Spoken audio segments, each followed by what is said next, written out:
The hand closed on his shoulder at exactly the wrong moment, in exactly the wrong man's life. Not because Bruce Lee was angry that night, not because he was looking for something to prove, not because the two men behind him had any idea at all what they had just decided to grab hold of. But here is the thing nobody talks about when they tell this story. The man who grabbed that shoulder never told anyone what happened next. Not his commanding officer, not his crew, not a single person on the ship he returned to 2 hours later. And the reason he never told anyone, the reason this story stayed buried for 60 years, has nothing to do with embarrassment. It has to do with something far stranger than that, something he saw in the alley that he could not explain then, that he could not explain 20 years later, that he went to his grave still turning over in his mind like a stone he couldn't put down. Stay with me, because before I tell you what happened in that alley, I need to tell you who was walking down it. And once you understand that, once you understand what that young man had already survived, what he had already built, what was already living inside that 135-pound body, moving quietly through the October dark, you will understand why two men went into that alley together, and only one came back out running. Seattle, October 1963. Not the Seattle of coffee shops and tech campuses, not the clean, renovated city of the present. The Seattle of 1963 was a port city, a raw, working, saltwater and diesel city that smelled like the sound and fish and wet concrete, and the particular kind of cigarette smoke that collected in the doorways of waterfront bars. Puget Sound was the artery the city ran on, and the US Navy kept it beating. Ships moved in and out of the port constantly. Men came off those ships in groups, in uniform, in the specific state of compressed energy that builds in a man who has been out on water for weeks with nowhere to go and nothing to spend, and the whole wide permission of shore leave suddenly laid out in front of him like a lit fuse. Capitol Hill was one of the places those men went. The bars on Capitol Hill in 1963 stayed open late. The streets were narrow, and the street lamps threw orange pools of light onto wet pavement, and the space between those pools was very dark. There was a particular kind of danger that lived in that dark, not random, not mindless, but purposeful in the way that only drunken certainty can be purposeful. The certainty that you already know what everything is, that you can look at something and immediately understand what it's capable of and what it isn't, that the world organizes itself according to the rules you were raised with, and those rules do not require examination because they have never been wrong before. Those rules were about to be examined, but we're getting ahead of ourselves. The young man walking down Capitol Hill that night had arrived in Seattle 4 years earlier with $100, a suitcase, and something that didn't have a name yet, but would eventually become the most influential martial art of the 20th century. He had come from Hong Kong, from a childhood of rooftop fights and cha-cha dance competitions, and a master, a small, round, quietly devastating man named IP Man, who had taken this particular boy's hands at age 13 and begun the process of turning him into something the world did not have a category for. His name was Bruce Lee. He was 22 years old. He was studying philosophy and drama at the University of Washington. He was teaching gung fu in parking lots, in basements, in the corner of a garage at 4750 University Way, but he had recently turned into his first official school. He had a girl, Linda Emery, a student from one of his classes, who had, at their very first meeting, managed to throw him to the ground, which had so delighted him that he had immediately asked her out. Their first date had been at the Space Needle 10 days ago. He had given her a small troll doll with pink hair and told her it reminded him of her. He was falling in love. He had a philosophy essay due on Friday about the nature of water. He was, by every visible measure, exactly what he appeared to be, a young, slender Chinese-American student walking home alone on a Tuesday night. Now, stop right there, because I want you to hold that image in your mind. Hold it very carefully, because what I'm about to tell you existed inside that image, invisible, completely undetectable, utterly lethal, is the entire point of this story. 3 years before this night, Bruce Lee had stood in the basement of the Seattle YMCA on 4th Avenue and fought a Japanese karate man named Yoichi Nakachi. Nakachi had spent weeks insulting Bruce's gung fu, telling anyone who would listen that Japanese karate was superior, that Bruce was a performer, not a fighter, that Chinese kung fu was a dance. There were 7 people in that basement. Ed Hart had a stopwatch. Jesse Glover, Bruce's first American student, a black judo expert who had trained under Bruce since 1959 and who later said, without hesitation, that Bruce was probably the greatest martial artist in the world. Jesse was the referee. Ed Hart started the watch. 11 seconds later, he stopped it. Yoichi Nakachi was unconscious on the floor. Bruce had straight blasted him into the wall with a cascade of punches so fast that none of the witnesses could describe the individual strikes, only the effect. Ed Hart stood holding his stopwatch, looking at the numbers, and then looking at Bruce, and then looking at the numbers again because the numbers didn't seem possible. James DeMille, who was in that room, who had been a street fighter, who had led the Capitol Hill gang, who was not a man given to exaggeration about physical ability, said afterward that what he saw Bruce Lee do that day was the most extraordinary thing he had ever witnessed from another human body. 11 seconds, one opponent, unconscious, wall behind him. Nobody knew about this fight except the 7 people in that basement. The 2 men now following Bruce Lee down a Capitol Hill street 3 years later did not know about it. They did not know about the years before that either. The training in Hong Kong under IP Man that had started when Bruce was 13, the drills and sparring and chi sao sticking hand sessions that had developed in him a contact sensitivity so refined that he could feel an opponent's intention through the lightest touch before it became a movement. They did not know that his punching speed had been measured, actually measured, with a stopwatch, by people who started as skeptics and ended as believers, at 0.05 of a second over 3 feet. They did not know that this meant his fist could travel from a resting position to your face in less time than the human nervous system could register that the punch had been thrown. They did not know any of this. What they knew was, small Chinese guy, walking alone, after midnight. No backup. That was their entire assessment, and it was the most catastrophically incomplete assessment 2 people have ever made in the history of Capitol Hill. Here's what nobody has ever explained about this night. The 2 men had been in the bar on Broadway for 3 hours before they left. 3 hours of the specific kind of drinking that doesn't make a man sloppy, it makes him confident. It strips away the small hesitations and the minor doubts, and the moments of second-guessing that a sober man carries. It leaves something very clean behind, a direct, uncomplicated certainty about who you are and what you're owed and what the world owes you back. They were large men, both of them over 200 pounds, both of them with the thick, heavy build of men who worked with their bodies, both of them based on everything we know about the demographics of that bar in that neighborhood in that year, almost certainly connected to the Navy. They saw Bruce turn the corner off Broadway, and something in the clean, confident certainty that 3 hours of drinking had produced made one of them say something to the other. We don't know what was said, but we know what they did next. They followed him. They kept their distance at first, 30 feet, maybe more. Enough that on a normal night with a normal person it might have been coincidence. Just 2 men heading in the same direction, nothing to read into it. But Bruce Lee had been reading bodies since he was old enough to understand that his own body, which had always been smaller than the bodies around it, needed to be able to read the room. He had learned to sense intent the way a musician senses pitch, not by thinking about it, but by feeling it in something below thought, something older and more accurate than analysis. He felt them the moment they turned the corner behind him. Not alarm, not fear, attention, pure, total, laser-precise attention. His pace didn't change, his shoulders didn't stiffen, his breathing didn't alter by a single degree. He kept walking, and behind the completely ordinary exterior of a young man going home, something extraordinary was happening. His mind was processing. Distance, 25 feet and holding. Number 2. Gait pattern, heavy, coordinated, deliberate. Closing intention, yes, but not yet. Not until they have him somewhere darker. The alley. He turned left into it.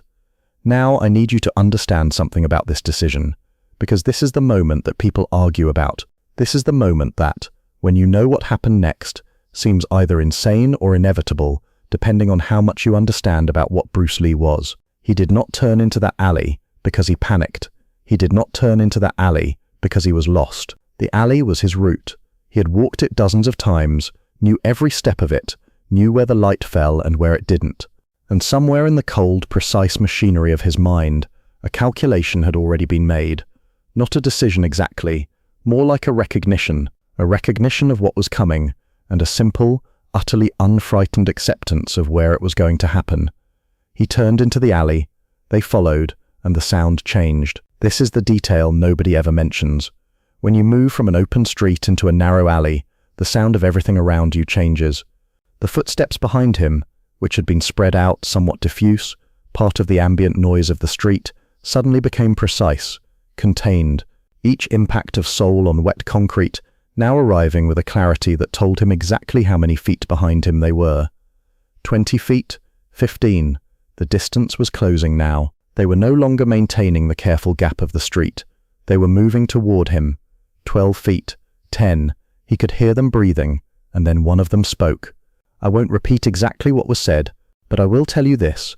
It was the kind of thing that gets said to a small Chinese man walking alone in a dark alley in 1963 by two large drunk men who have already decided how the night ends. It was delivered in that specific register of amused contempt, not shouted, not aggressive, but conversational, almost leisurely, the way you talk when you believe the person you're talking about cannot do anything about it. It was designed to land. It was designed to diminish. It was designed to produce, in the person it was aimed at, the small, visible contractions of someone who has just been reminded of their place. Bruce Lee kept walking. He did not slow down. He did not acknowledge the words. This was not silence as surrender. This was silence as information, the most precise, the most diagnostic, the most quietly terrifying kind of information you can give to a person who has just said something cruel and is waiting for the confirmation that their cruelty has landed. The confirmation did not come, and in its absence, something shifted in the man who had spoken. Some small, inarticulate unease that he would not have been able to name. Something not quite right about the person ahead of him. Something about the way that body moved that didn't match the body he thought he was looking at. He reached out. His hand closed on Bruce Lee's shoulder. What happens next occurs in 3 seconds. I'm going to slow it down, because if I tell you in 3 seconds, you'll miss what makes it extraordinary. You'll miss the thing that sent one man running and left the other one, bigger, heavier, trained by the United States Navy, sitting against a wall in a dark Seattle alley, trying to understand what had just happened to him. The hand closed on his shoulder. Bruce Lee did not flinch. He did not try to pull away. He turned into the grab. Let that land for a moment. Because every instinct in the human body, every piece of hardwired fight-or-flight programming that evolution spent millions of years installing, says that when something grabs you from behind, you pull away from it. You try to create distance. You try to escape the contact. This is what the man behind him expected. This is what every person he had ever grabbed had done, because pulling away is the natural response. Pulling away is what the body does. Bruce turned toward him. His left hand came up in the same motion, not after the turn, not as a separate action, but as part of the same single continuous movement, the way a wheel turns rather than the way a sequence of events unfolds. The left hand found the wrist, not grabbed it, found it. There's a difference. Chi Sao, the sticking hands practice at the heart of Wing Chun, had spent years training Bruce Lee's hands to move along the surface of contact rather than against it, to redirect force rather than oppose it, to use the opponent's own grip as a road rather than a barrier. The grip that had closed on his shoulder found nothing to hold, because the shoulder had rotated beneath it. The wrist redirected, the arm followed the wrist. It had no choice. The geometry of the human elbow joint does not permit otherwise, and the arm pulled the body with it, and the body now had momentum in a direction the man it belonged to had not chosen, and could not counter, because countering requires time, and time had already run out. Bruce's right hand was already moving. The first punch landed before the man's body had finished rotating. The second landed in the gap created by the first. The third arrived before the nervous system had registered the second. This is the chain punch, not the choreographed version, not the training hall version, but the real thing deployed in a dark alley by a man who had thrown this particular sequence approximately 10,000 times and was now throwing it for the one time that mattered. Each punch travels along the center line. Each punch withdraws only far enough to fire again. The gap between strikes is measured in hundredths of a second. In 0.05 seconds, Bruce Lee's fist can cross 3 feet. The man had approximately 0 seconds to respond to any of this. The wall received him. The sound was flat, concrete, and the sudden weight of a 200-pound man who was no longer in control of his own descent. He did not bounce back. The wall did not negotiate. He went down the wall in stages, knees first, then sideways, then still. 3 seconds, start to finish. The second sailor had watched all of this happen. And now I want to talk about him, Because his reaction tells you everything about what Bruce Lee had just done that a simple description of the fight cannot. The second man was not a coward. He was large, he was trained, he had been in his share of physical confrontations and had emerged from all of them on the correct side. He was, by every reasonable metric available to him in that alley, more than capable of handling whatever was in front of him. He did not move, not toward Bruce Lee, not toward his companion on the ground. He stood completely still for what witnesses later described as feeling like a very long time, though in reality it was probably 2 or 3 seconds, just standing there, looking at a man who weighed 135 pounds and who had just done something that the second sailor's mind was still trying to locate in any framework he possessed. It wasn't there. There was no framework. There was no box in his experience, no category in his understanding of how the physical world worked that contained what he had just seen. The small Chinese student who had been walking ahead of them, the one they had spent half a block deciding was an easy target, was standing in the middle of the alley, and his breathing was completely even, and his expression had not changed, and he was looking at the second sailor with the calm, total, entirely undisturbed attention of a man who has handled a problem and is now simply waiting to see if there is a second problem. There was not going to be a second problem. The second sailor turned. He ran, not walking quickly, running, the full, committed, arms-pumping run of a man whose body has overridden every other system in favor of the single most ancient instruction the nervous system knows: leave. Leave now. Leave fast. Leave without looking back. Bruce Lee watched him go. He did not follow. He looked once at the man against the wall, who was breathing, who was conscious, who was going to be sore in the morning, in ways he had never been sore before, but who was alive and would remain so.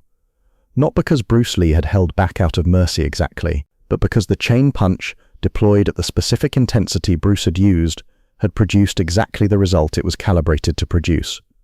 Not more, not less, exactly what the situation required, and nothing beyond it. This is Jeet Kune Do. Not the name.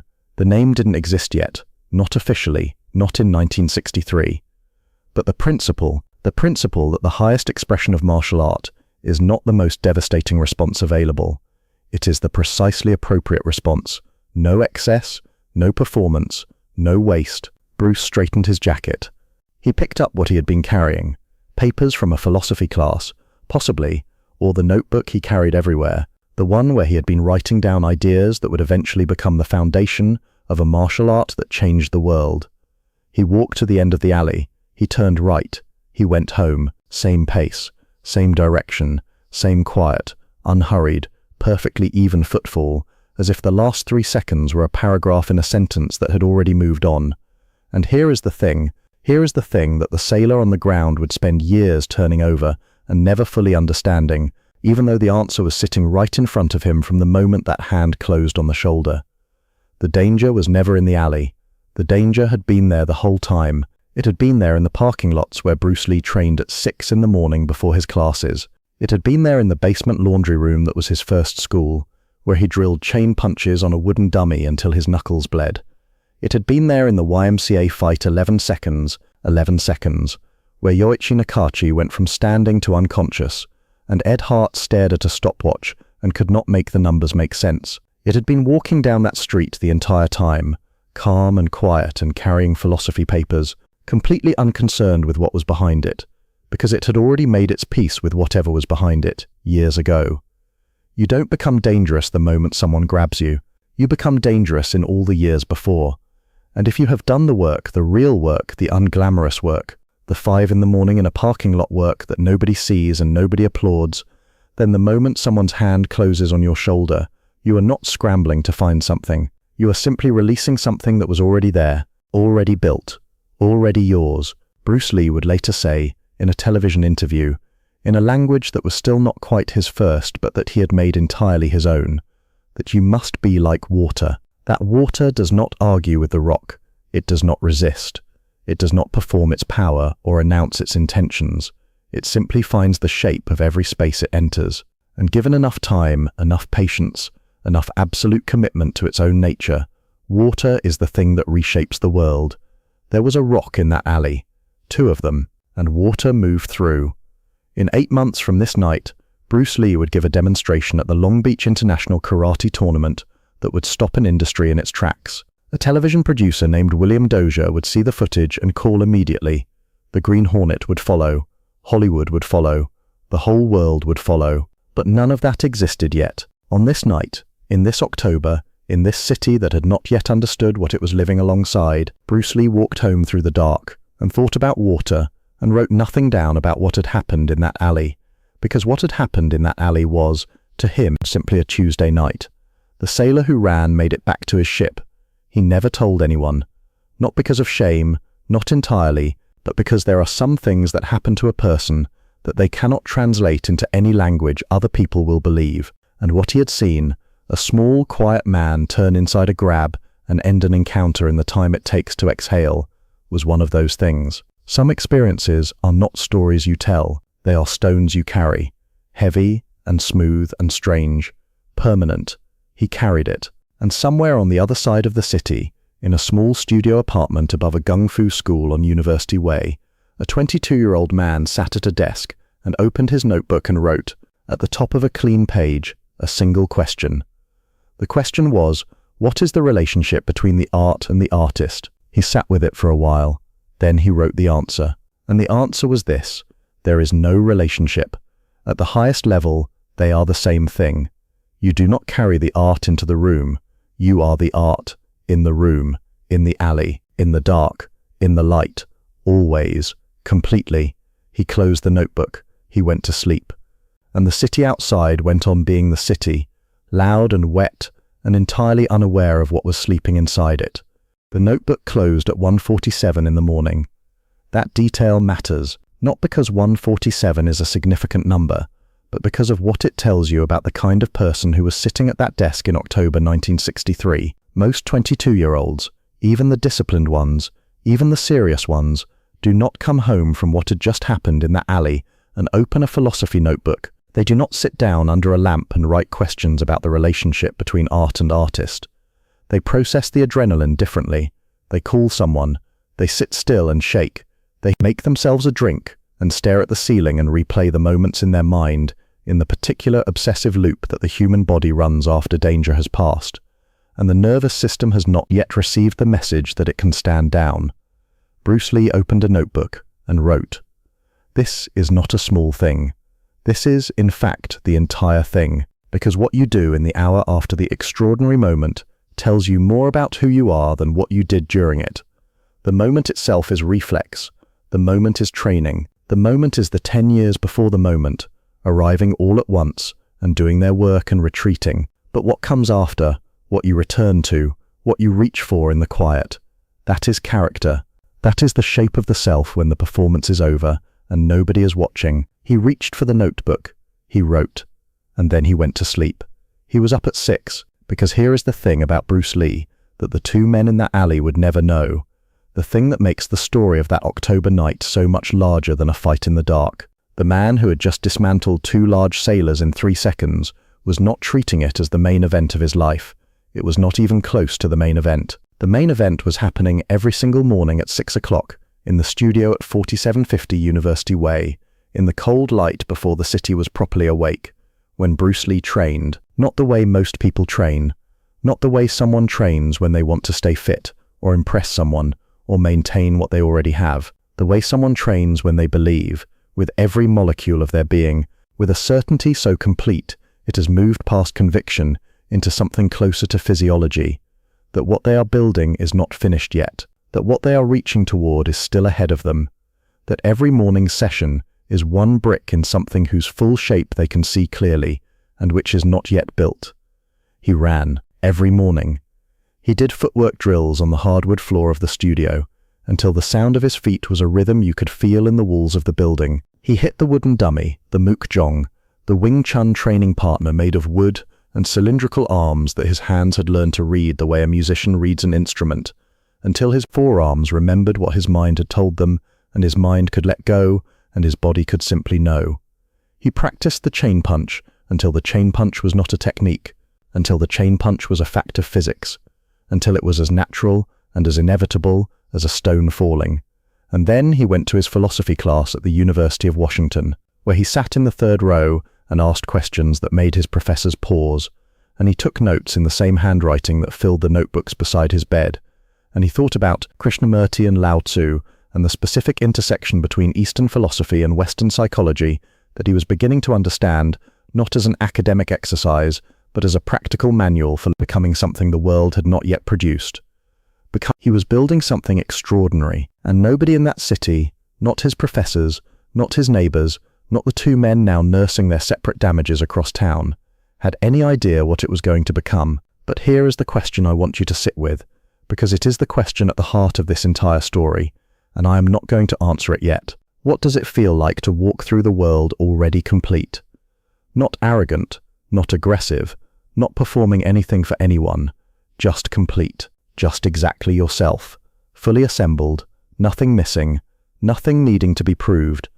What does it feel like to walk down a street at night, knowing, not hoping, not believing, not reassuring yourself with positive thinking, but actually knowing at the level of pure physical fact that you are ready for whatever the street puts in front of you?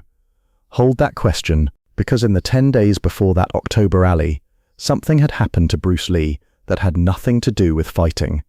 Her name was Linda Emery. She was 18 years old, enrolled at Garfield High School, the daughter of a family that had not yet been asked to accept the idea of their daughter falling in love with a Chinese man. She had come to Bruce's class through a friend, the way most of his students found him in those years. Not through advertising, not through reputation, but through the particular word of mouth that travels between people who have seen something they cannot fully explain and need to tell someone about. She had shown up, she had learned, and then, at the end of one particular class, she had somehow managed to get Bruce Lee on the ground. The accounts vary on exactly how this happened. Some suggest she caught him by surprise during a demonstration. Some suggest he let it happen, which, knowing Bruce Lee, is not impossible. He had a lifelong tendency to be more delighted by the unexpected than threatened by it. What is consistent across every count is what happened immediately after. He looked up at her from the floor of his studio with an expression that his students would later describe as the closest thing to pure surprise they had ever seen on his face, and he asked her out. She said yes before he finished the sentence. Their first date was October 15th, 1963. The Space Needle, $50 of dinner that Bruce could not comfortably afford on a teaching salary that was, in the kindest accounting, modest. He gave her a small troll doll with long pink hair tied into a ponytail. He told her it reminded him of her. She laughed. He did not elaborate on this. He simply watched her laugh and said nothing. Chun, with the particular quality of attention that people who knew Bruce Lee always noticed. The way he looked at things he found interesting, as if he were reading them, as if somewhere behind the social surface of the interaction, something in him was taking quiet, careful notes. 10 days later, he walked into that alley. I want you to think about who was walking into that alley. Not the fighter, not the philosophy student, not the teacher or the son or the immigrant who had crossed an ocean to wash dishes in a Chinese restaurant and ended up at the University of Washington studying Krishnamurti. All of those things were true, but also a man in the first 10 days of something new. A man carrying, alongside the chain punch and the philosophy essay and the morning training and the 100 obligations of a life being built from nothing. A man carrying the particular tenderness of someone who has just given a troll doll to a woman who surprised him by landing him on the floor of his own studio. That man walked into that alley, and that man walked out of it, both versions of him, simultaneously, without contradiction. And this is the thing that takes a lifetime to understand. Now, let me tell you what happened in the city while Bruce Lee slept. The second sailor made it back to the ship in approximately 12 minutes. This is an estimate based on distance, but it is not far off. He told no one what had happened. Not that night, not the following morning, not in the 3 weeks before the ship left port. He was not a man given to silence. His crewmates would have described him, if asked, as someone who had a story for every occasion and rarely needed prompting to tell it. But this story did not come out. It stayed inside him, in the specific locked compartment that the human mind creates for experiences that have no framework, no language, no way of being translated into something another person could receive without looking at you the way you do not want to be looked at. He had seen something that did not make sense. He was not yet ready to be the person who had seen it. The first sailor got himself off the alley floor. This took a while, not because of catastrophic injury. Bruce Lee's chain punch, deployed at the specific calibration of that night, was not designed to destroy, it was designed to stop. And it had stopped everything in that body with the efficient totality of a circuit breaker. He sat against the wall in the dark for what felt like a very long time, listening to the city continue around him, and tried to locate the moment where he had lost the thread, where the small Chinese student walking ahead of them had become whatever had just happened to his body. He could not find it. The sequence in his memory had a before and an after with nothing in between, a gap where 3 seconds should have been, but which contained no recoverable information. Nothing he could slow down and examine. Nothing he could point to and say, there, that is where it happened. That is the moment where everything changed. The moment was simply gone. He pulled himself to his feet. He straightened his uniform. He walked back to the bar on Broadway and ordered something strong and sat with it and stared at the surface of the bar and did not speak to anyone for the rest of the night. 2 blocks away, the city moved on. A taxi went past. A couple argued in a second-floor window. Someone played music that leaked out under a door and mixed with the sound of rain beginning again on the wet pavement. Seattle at 2 in the morning was exactly what Seattle at 2 in the morning always was, alive and indifferent, and entirely uninterested in the small private transformations happening in its streets and alleys and studios and bars. But here is what you need to understand about that October night. It was not the last one. This is the piece of the story that the fight itself obscures. The 3 seconds in the alley, as extraordinary as they were, as precise and devastating and quietly perfect as they were not the point. They were evidence of the point. They were the visible surface of something much larger and much older and much more significant than a Tuesday night confrontation in Capitol Hill. In 8 months from that night, Bruce Lee would stand on a stage at the Long Beach International Karate Championships in California and demonstrate the 1-inch punch, a technique so physically improbable that the audience watching it happen live would struggle to process it as real. A man named Ed Parker had invited him. In the audience would be a television producer named William Dozer, who would leave that stage and immediately begin looking for Bruce Lee's telephone number. He would not be hard to find. By then, Bruce had already left Seattle. But in October 1963, none of that existed. In October 1963, it was a studio on University Way, and a philosophy class, and a girl who had thrown him to the floor and a notebook with questions in it that had not yet found their answers, and a morning alarm set for 6 o'clock, and a wooden training dummy in the corner of a cold garage that was being hit so many times, with such consistent and demanding precision that the neighbors had long since stopped noticing the sound.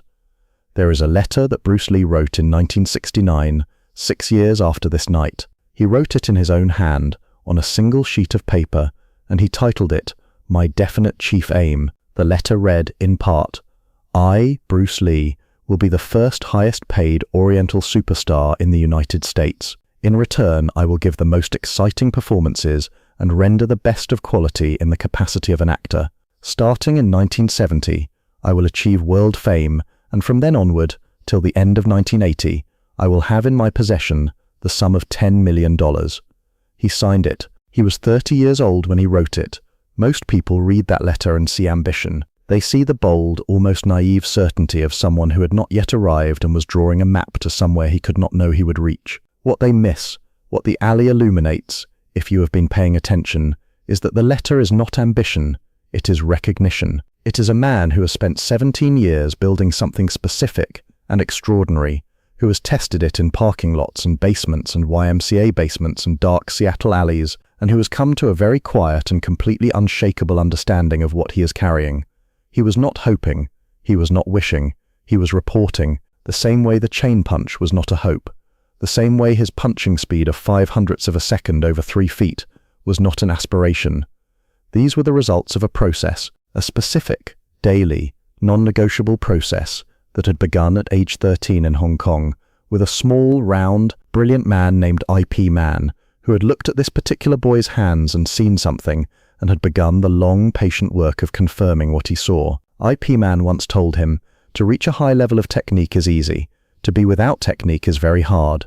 The highest form of the art, he said, is to be the art without knowing you are doing it. To move and respond and exist in the physical world with such complete integration of knowledge and body and instinct and intention that there is no longer any distance between the person and the practice. They become the same thing. In the alley, they were the same thing. No deliberation, no strategy, No moment of deciding what to do, just the practiced, integrated, entirely natural response of a body that had been prepared for exactly this, in exactly this way, for exactly this long.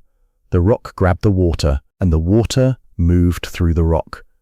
There is one last thing I want to tell you about that October night. One thing that has never appeared in any biography, any documentary, any account of Bruce Lee's Seattle years. Not because it was hidden, but because it was so ordinary, so completely unremarkable within the context of the life that produced it, that nobody thought to mention it. The morning after the alley, Bruce Lee's students arrived at the studio on University Way at their usual time. He was already there. He had already been there for 2 hours. The studio was warm from his body heat, the air carrying the particular quality it had after a long training session. Not stale, but used, alive, the way air feels in a room where something real has been happening. He was sitting on the floor with his notebook open, writing. When the first student arrived, he looked up. He said good morning. He put the notebook down. He stood up, and he taught. Not differently than he had the day before. Not with the particular charged energy of a man who had been through something the night before, just taught, precise, demanding, generous with attention, short with nonsense, absolutely present in every second of every demonstration and correction and repeated attempt.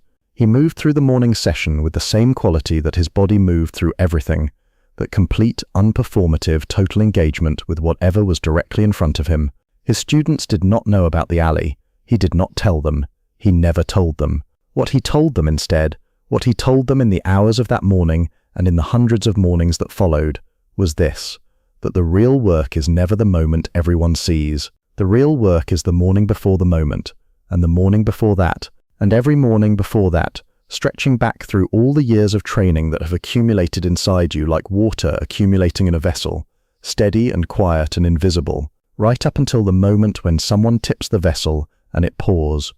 The alley was not the story. The story was every morning that made the alley possible. And that story, the real story, the one that lives beneath the fight and the film career and the legend and the name that the whole world now knows. That story began at 6 in the morning in a cold Seattle studio with a man alone, hitting a wooden dummy in the dark before the city woke up. Nobody watching, nobody applauding, nobody there at all except the man and the work and the absolute, undeviating commitment to closing the distance between what he was and what he knew he could become. That is the story of the alley. That has always been the story of the alley. And if there is something in it for you, something that reaches through 60 years and lands in whatever morning you are currently facing, then the story has done exactly what stories like this are supposed to do. It has not shown you Bruce Lee, it has shown you the door. What you do with what's on the other side of it is entirely your own.